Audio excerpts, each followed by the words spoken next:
Magmula nung na-discover ko to, ayoko na ng mga pabango sa kotse na disabit kasi bukod sa mas safe, mas mabango, mas tumatagal talaga to. Ito lang naman yung matagal ko nang ginagamit na pabango sa kotse, pati nga sa bahay, ito rin yung ginagamit ko. Yung kay Claire Scent kasi, napakasimple lang gamitin. So all you need to do is kukuha ka lang ng isang ganito. Ang pinili ko nga pala sa kotse ko ngayon ay yung pineapple para medyo warm, hindi siya masakit sa ilong, hindi rin matapang. Ang kagandahan nito compared dun sa ibang mga disabit, hindi to nag-e-evaporate at hindi rin siya madaling matuyo katulad nung iba. Mas safe din to kung may pets or kids ka kasi no liquid, walang tumatapon. So para gamitin to, bubuksan mo lang siya and then mag-open lang tayo ng slit. Hindi mo kailangan buksan all the way through.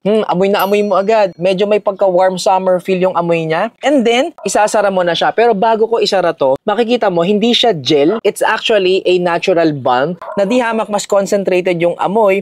Pero ang gusto ko dito, kahit balik-baliktaran mo, hindi po siya tumatapon. So, isasara mo lang siyang ganyan. And then, pwede mo na itong ilagay sa gilid ng kotse mo. Pwede rito sa pinto, sa ilalim, kahit saan mo siya ilagay, kung saan naman kumakalat yung amoy. Hindi to tumatapon at hindi rin to basta-basta natutuyo. Ang kagandahan nito, kayang umabot ng 2 to 3 months bago siya tuluyang mawala ng amoy. Isa pang gusto ko dito is, kung nagwo-worry ka doon sa mga liquid na nakababad sa araw, eto po, kahit itapat mo sa araw, kahit sunugin mo, hindi po siya hazard sa kotse mo. So kung ang gusto mo ay mas long-lasting, mas safe, at mas mabango sa loob ng kotse mo, please make sure to get this from Claire Scent. Stay safe. Peace!